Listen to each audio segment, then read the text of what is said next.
예수님이 공생애가 시작이 되어지면서 말씀을 이제 가르치시고 복음을 전파하시고 귀신을 내쫓는 이제 사역을 하시는데요.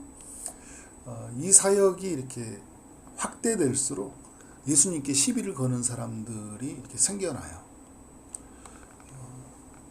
지난주 금요일날 살펴봤던 마태복음 9장은 시비가 시작되는 이야기라면요. 또 오늘 읽었던 어제 읽었던 내용이죠. 11장과 오늘 읽었던 12장은 그 시비가 더욱 확대되고 있다는 것을 우리가 알 수 있죠. 왜 이렇게 시비를 거는 걸까요? 성경에 대해서 무지하기 때문이다.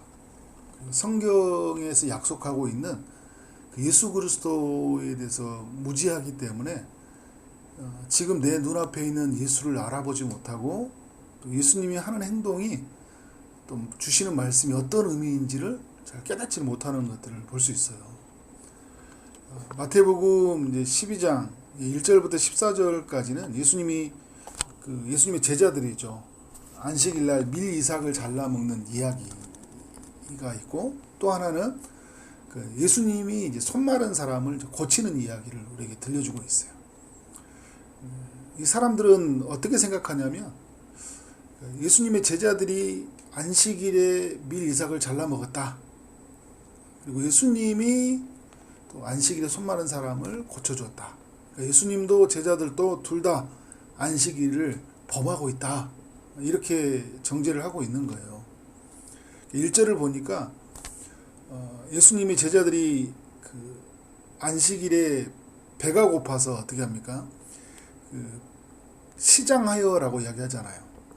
배가 고파서 밀밭 사이에 있는 이삭을 잘라 먹었어요. 신명기 23장 25절을 보면 이웃의 곡식밭에 들어가서 손으로 이삭을 따먹는 것은 이제 괜찮다 이렇게 말을 해요. 그러니까 배가 고픈 사람들을 위해서 주님이 배려해 주신 법이에요. 법. 그러는 낯을 대지는 말라는 거예요. 소유를 어떻게 합니까? 가지고 있는 어떤 침해, 그러니까 그 사람들이 가지고 있는 어떤 이제 재산이잖아요. 그 재산을 침해하지 않은 범위 내에서 가난한 자들이 먹을 수 있도록 배려를 해주신 거죠. 하나님이 가난하고 소외된 자들을 위해서 만들어 주신 법이에요. 그러니까 이 바리새인들은 이 법을 너무 잘 알고 있는 사람들이죠. 그래서 밀 이삭을 잘라 먹은 거 그것 때문에 시비를 걸지 않아요. 오늘 말씀을 보면 2절에 이런 이야기 하잖아요. 당신의 제자들이 안식일에 하지 못한 일을 한다. 그러니까 안식일날 왜 하냐라는 거죠. 아무것도 하지 않아야 되는데 당신의 제자들이 지금 일을 하고 있다. 일을 하지 말아야 되는데 일을 하고 있다. 이렇게 지금 정죄를 하는 거예요. 그래서 다윗이 이제 있었던 이야기를 예수님이 들려주시는데 왜 들려주냐면 이 사람들이 성경 안식일이 이렇게 구절을 알았지만 이런 거예요. 그 안식일에 담긴 정신을 모르고 있기 때문에 주님이 이제 그 사건 하나를 꺼내는데 그 사건 하나가 3절의 말씀을 보면 다윗이 자기와 함께한 자들이 시장할 때 한 일을 잃지 못하느냐. 4절에 그가 하나님의 전에 들어가서 제사장 외에는 자기가 함께한 자들이 먹어서는 안 되는 진설병을 먹지 아니하였느냐. 그러니까 다윗이 배가 고파서 어떻게 하는 거예요? 제사장만 먹을 수 있는 진설병인데 그걸 먹어버렸어요. 그런데 주님이 다윗을 혼냈나요? 혼내지 않았거든요. 왜 혼내지 않았을까요? 하나님은 생명을 존중하기 때문에. 그죠? 생명을 존중하기 때문에 배가 고픈 사람에 대한 하나님의 배려하심이잖아요. 그러니까 배가 고파서 진설병을 먹은 다윗도 괜찮은 것이고요. 배가 고파서 제자들이 밀 이삭을 잘라 먹은 것도 율법의 규정을 깨는 것이 아니라는 거예요. 혼나야 되는 게 아니라 그들은 보호받아야 된다는 거예요. 생명을 살리는 율법의 정신을 따라서 지금 진설병을 먹는 사람도 그리고 밀 이삭을 잘라 먹는 그 사람도 일하는 것이 아니라 율법을 깨는 것이 아니라 당연히 율법 안에서 보호를 받아야 된다는 거예요. 굉장히 중요한 정신을 이야기해주고 있는 거예요. 그래서 여러분, 다윗이 율법의 규정을 어긴 것도 아니고 제자들 또한 안식일 규정을 깨고 일한 것 때문에 정죄를 받을 수 없다라는 거예요. 우리는 여러분 때로는 바리새인들과 같은 생각을 가질 때가 있어요. 어떤 내만의 기준, 어떤 규정, 그죠? 원칙 이런 것들을 가지고 각 사람들을 이렇게 바라볼 때 있어요. 그래서 그 잣대를 가지고 거기에 미치지 못하면 함부로 정죄할 수 있거든요. 어제 나누지는 않았지만 제가 이렇게 마태복음 7장 부분도 사실 나누고 싶었던 부분인데, 비판하지 말라고 이야기하잖아요. 비판하지 말라. 남의 어떻게 해요? 나은 사람들에 있는 티는 보고 내 안에 있는 들보를 보지 못하는 사람들을 향해 주는 경고이거든요. 이게 이제 그 사람들의 가지고 있는 그 율법의 근본적인 정신을 알지 못하고, 그리고 어떻게 하는 거예요? 자기 안에서도 수많은 규정이 깨어지는 것들이 있는데 그것은 자기는 용납하고 다른 사람들을 용납하지 못하는 또 어리석은 모습들을 우리가 볼 수 있는 거죠. 자, 주님이 또 하나의 이야기를 해주시는데 5절 말씀이에요. 5절 말씀인데 이런 이야기예요. 또 안식일에 제사장들이 성전 안에서 안식을 범하여도 죄가 없음을 너희가 율법에서 읽지 못하였느냐. 민수기 28장, 레위기 24장, 출애굽기 29장에 나오는 말씀들을 보면 그 안식일에 일해도 되는 예조항이 있어요. 예조항. 그러니까 그건 뭐예요? 제사장들은 안식일에 일을 해야 되잖아요. 사람들이 이제 성전에 모여들으니까 어떻게 하는 거예요? 제사장들은 일을 해야 된다고요. 성전 안에서 일을 해야 된다고요. 그러면 그건 안식을 범한 거냐? 예정으로 주님이 만들어놨다니까 안식을 범한 게 아니라는 거예요. 그러니까 이걸 뭘 말하는 거예요, 여러분?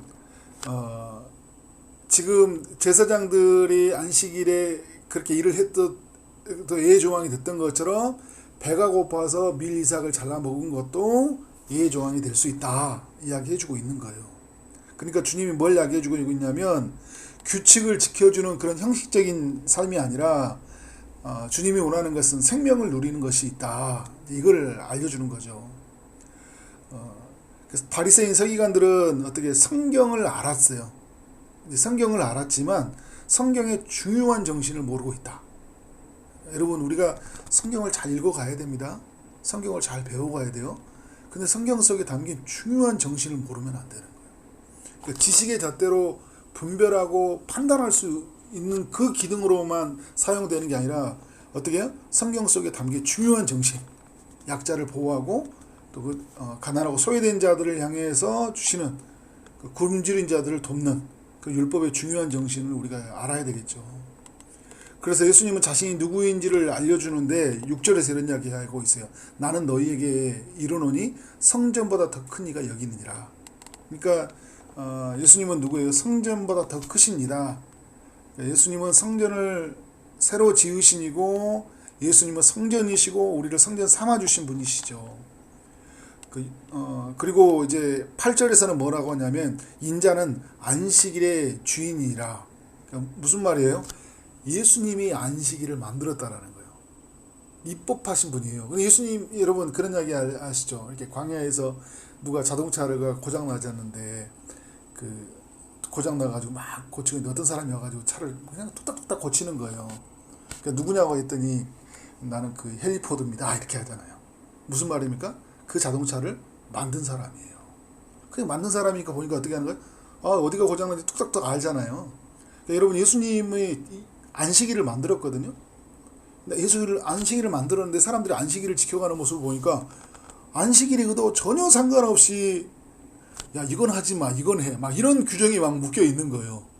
지금 배가 고파서 뭘 먹는데 그걸 못 먹게 만들고, 또 성전을 주님이 만드셨잖아요. 그거는 성전보다 더 크신 이잖아요. 근데 성전에서 진설병을 먹는 것들 다 괜찮은 거예요. 주님 볼 때는. 그러니까 허용하신 거예요. 근데 사람들은 어떻게 해요? 그런 애조항이 있고 그리고 율법에 담긴 중요한 정신이 있는데 그걸 알지 못하고 그걸 하지 못하면 막 정죄를 하는 거예요. 그러니까 신앙생활이 어떻게 돼요? 계속 남이 하는 것들을 보면서 그리고 그 잘하는 걸 보면서 열등감에 빠지고 못하는 걸 보면서 교만에 빠져서 어떻게 하는 거 가는 사람들 정죄하고 판단하면서 메마르고 곤핍한 생활을 할 수 있는 하는 신앙생활을 볼 수 있어요. 그래서 중요한 정신, 이제 7절에 이야기하고 있잖아요. 나는 자비를 원하고 제사를 원하지 아니하노라 하신 뜻을 너희가 알았더라며. 이게 지금 율법에 담긴 중요한 정신인 거예요. 나는 자비를 원하고 제사를 원하지 않는다. 그러니까 여러분, 제사 드리지 말라는 이야기가 아니라 그 제사 속에 담긴 그 정신이 있다라는 거예요. 그게 뭐예요? 자비라는 거예요. 자비. 자비의 정신을 실천하기 위해서 율법을 만들어 주신 거예요. 그런데 사람들이 어떻게 하는 거예요? 그 자비의 정신, 그것만 뺀 거예요. 다른 건 다 알고 하는데 그걸 뺀 거예요. 이게 너무 어리석은 거잖아요. 여러분, 우리도 그럴 수 있어요. 신앙생활 예배도 드리고 기도도 하고 전도도 하고 성경도 읽고 다 해, 봉사도. 근데 뭐가 빠지면 안 돼요? 자비의 정신이 빠지면 안 되는 거예요. 근데 어떤 사람은 또 이래요. 자비의 정신이 있어. 나는 그래서 기도도 않고 전도도 않고 아무것도 안 합니다. 또 이것도 잘못된 거예요. 주님을 알면 그렇게 말을 못 하거든요. 주님을 알면 더 많이 성경을 알아가려고 하고 기도하려고 해요. 근데 또 중요한 의미를 알아가려고 하는 거예요. 본질이 뭐냐. 여러분, 제가 그런 표현을 쓰잖아요. 물을 먹을 때 컵도 있어야 되지만 컵 안에 물이 있어야 되잖아요. 컵의 물은 본질이에요. 근데 뭐가 필요합니까? 컵이라는 형식이 필요한 거예요. 그러니까 제사라는 형식이 필요해요. 근데 중요한 게 뭔가, 제사 속에 뭐가 담겨야 돼요? 자비라는 정신이 담겨야 되는 거예요. 하나님을 사랑하는 것과 이웃을 사랑하는 그 중요한 정신이 담겨 있어야 된다. 이걸 모르니까요, 저항하는 거예요. 이걸 모르니까요, 시비 거는 거예요. 이걸 모르니까요, 딴지 거는 거예요. 이걸 모르니까요, 신앙생활 할 때 어떻게 하는 거예요? 엉뚱한 행동을 하는 거예요. 계속 못마땅해요. 계속 불만이에요. 이래서 싫어요. 저래서 싫어요. 왜? 율법에 담긴 중요한 정신을 모르기 때문에. 그건 바리새인이 범하는 죄이기도 하고, 오늘 저희 목사들이 범하는 죄이기도 하고, 우리 성도들이 범하는 죄이기도 해요. 그래서 9절 이하에도 이제 어떤 이야기입니까? 예수님이 이제 손 마른 사람을 고쳐주시는 이야기를 보여주고 있는데, 이 이야기도 동일하죠. 손 마른 사람을 고쳐주니까 이제 사람들이 와가지고 예수를 고발해서 이게 고쳐준 게 맞냐. 그러니까 예수님이 그 또 율법에서 예조항으로 만들었던 것들 이야기하거든요. 어떤 사람이 안식일에 그 양 한 마리가 구덩이에 빠졌다, 끌어내지 않겠냐. 그러니까 무슨 말이에요, 여러분? 주님이 왜 이런 규정을 만들었어요? 생명을 살리는 것이 중요하다라는 거거든요. 그래서 안식일은 내가 살아난 날이고요. 그리고 내 주변에 있는 사람들이 살아나는 일이에요. 이게 중요한 거잖아요. 안식일을 통해서 우리의 심이 육체적으로 회복이 될 뿐만 아니라 하나님을 만나서 우리의 영혼이 회복되는 거잖아요. 그런데 지금 손 마른 사람, 고통받는 사람들을 살려주는 것은 당연한 일이에요. 당연한. 그건 일이 아니라고요. 생명을 살리는 일이 아니라고요. 그래서 여러분, 안식일 날은 보면 여러분 금식 안 하는 거잖아요. 안식일 날 막 먹어요, 이렇게. 왜요? 살리는 것이 중요하기 때문에. 그래서 우리가 이 율법의 중요한 정신을 모르면 어떻게 해요? 다른 엉뚱한 신앙생활을 할 수 있어요. 엉뚱한 신앙생활. 그러니까 열심히 달려왔는데요, 삶이 막 메말라요. 왜 이렇게 막 삶이 이렇게, 우리의 삶이 힘든지 모르겠어요. 왜? 그 담겨있는 중요한 본질을 빼버리고 신앙생활을 하니까. 그래서 우리 여러분, 저는 우리 말씀이 우리에게 의미 있다고 생각이 들어요. 우리가 지금까지 오는 또 살아온 이 여정에서 다시 한번 생각해 볼 수 있는 말씀이다. 우리의 본질이 뭘까? 중요한 게 뭘까? 신앙생활에서 무엇이 중요한지, 현혹되지 말라 이야기하잖아요. 두 가지. 무엇이 중요하냐? 그래서 중요한 것을 알고요, 우리 중요한 그 본질을 흔들려고 할 때 현혹되지 않는 거예요. 우리의 삶이 더 하나님 보시기에 중요한 정신을 담고 그렇게 살아가는 삶이 되어지기를 주님의 이름으로 축원합니다. 네, 기도하도록 하겠습니다. 하나님 아버지, 마태복음 12장을 통해 우리 모두에게 교훈하여 주시니 감사합니다. 성경을 배우고 성경을 알아가는 것들 너무나 중요하지만, 우리가 성경대로 오신 예수 그리스도를 만나는 것, 또 그의 말씀 안에서 생명과 은혜를 누리는 것이 중요하다는 것을 또 깨닫게 하시니 감사합니다. 무엇보다 율법의 정신, 사랑과 자비로 살아가는 것이 우리의 삶에 너무나 중요하다는 것을 또 깨우쳐 주셔서 감사합니다. 오늘 나에게 다가오는 형제들은 하나님 비난과 정죄의 대상이 아니라 내가 사랑과 자비를 베풀어야 될 대상이라는 걸 알고, 나의 기준과 나의 생각에 묶여서 그들을 판단하는 것이 아니라 그 모든 것을 무장해제하고 온전히 그들을 사랑하고 섬기는 하루가 될 수 있도록 인도해 주옵소서. 예수 그리스도 이름으로 기도를 싸움나이다. 아멘.